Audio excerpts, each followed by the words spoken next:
Goed, volgende moet ons die gewone aandelekapitaal en die boue inkomstenota doen. Ek gaan hulle apart doen. Net so dat as jy met een sukkel kan jy daarna gaan kyk. Nou onthou ons het al die inligting van die aandelekapitaal hierso en natuurlik in jou proefbalans ook, nee, daar is jou saldos. So onthou jou saldos van jou gewone aandelekapitaal in jou proefbalans.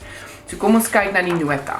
Die nota sê hulle daar's 1 miljoen gemagtigde aandele, dis wat ons mag uitreik. Ons mag nie meer as dit uitreik nie, behalwe as daar by algemene jaarvergadering dit besluit is. So kom ons kyk. Hier gaan ons nou die hoeveelheid skryf, onthou die hoeveelheid aandele wat uitgereik is, en hier gaan ons die waarde van daai aandele. Nou, ons begin altyd met die aandele aan die begin van die jaar, nee. So ons gaan sê, soveel gewone aandele was op 1 Maart 2022 uitgereik. Hoe weet ek dis 1 Maart 2022? Want hier is die saldos, daarso gee hulle vir ons 2022 se saldo, so dit was die begin van 2022 en hier is die saldo aan die einde van 2023 en ek weet dis Maart, want ons finansiële jaar eindig Februarie, so ons weet hy begin Maart. So daar gee hulle vir ons 7.2 miljoen, so kom ons skryf die waarde daarin, daar het jy klaar punt, nee? Nou moet ek iewers kyk vir hoeveelheid, so kom ons kyk wat sê hulle hier by die aandelekapitaalnota. Ons het 'n gemagtigde aandelekapitaal, 60% van daai aandele is reeds uitgereik. So wat is 60% van 1 miljoen? Is 600.000. Okay. So nou gaan ons sê 600.000 aandele is reeds uitgereik. Kan ek nou die gemiddelde aandeleprys uitwerk? Ja, ek vat die randwaarde deel deur die hoeveelheid. So ek gaan sê 7.2 miljoen en ek gaan deel deur 600.000 en dan kry ek die gemiddelde aandeleprys en dit gaan wees dink ek R12. Okay, so dit is wat die aandele werd is per aandeel volgens die aandelekapitaalnota. En ons gaan dit gebruik wanneer ons aandele terugkoop. Nee, dan moet ons dit teen daai prys terugkoop. Okay, dan sê hulle vir ons, en daar is dit nou, op 1 Julie is daar 100.000 aandele teruggekoop teen R15.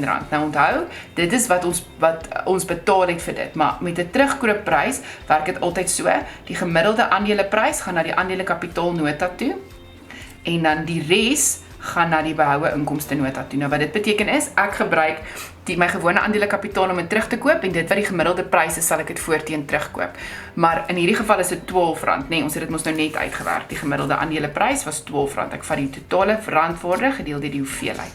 So dit was R12 en ek het dit teruggekoop vir R15. So hoeveel rand gaan ek moet gaan gebruik vir elke aandeel om te gaan terug te koop? Ek gaan by behoue inkomste R3 vir elke aandeel moet gebruik om terug te koop. So onthou om hierdie na die behoue inkomste toe te vat, né? So jy deel jou R15, die totale waarde wat dit gaan kos, die gemiddelde aandeleprys gaan aan aandelekapitaal toe en die res gaan na jou behoue inkomste toe. So dit gaan 100.000 aandele wees en dit gaan in akkies kom want ons gaan dit terug, ons koop dit terug, né? Dit maak my aandele minder. So teruggekoop en onthou om te sê teen watter prys? Teen R12. Okay. En dan gaan ons sê die bedrag gaan wees 100.000 mal 12, so dit gaan wees 1.2 miljoen waarvoor dit teruggekoop is. Okay, so dis ook daai bedrag kry ek vat dit mal met die gemiddelde aandeleprys. En jy weet nou hoe kry ek dit. Okay, kom ons gaan aan. Interim dividende is soveel betaal, waartoe gaan hierdie? Hierdie gaan behoue inkomste toe. Dit moet by my behoue inkomste wees, so onthou daarvan. En dan sê hulle soveel nuwe aandele is uitgereik op 1 Desember 300.000. So dis maklik, dan sê ons 300.000 aandele uitgereik. Nou ek weet nie teen watter prys nie en ek weet ook nie wat dit gaan kos nie, die gemiddelde aandeleprys. So kom ons los daai en dan oop. Ons gaan dit dalk maar moet bereken, nê. En dan sê hulle die finale dividende is verklaar. Nou onthou finale dividende, dit gaan ook na by behoue inkomste toe. So daai interim dividende en finale dividende verklaar en dit is eintlik gelyk aan aandeelhouers vir dividende. Okay, so onthou om te kyk in jou proefbalans vir aandeelhouers vir dividende om jou finale dividende te kry. So daar het ons dit, nee, het ons die eindsaldo van gewone aandelekapitaal. Ons het, die eindtotaal, ons het nie, maar ons kan dit bereken, nee, die hoeveelheid.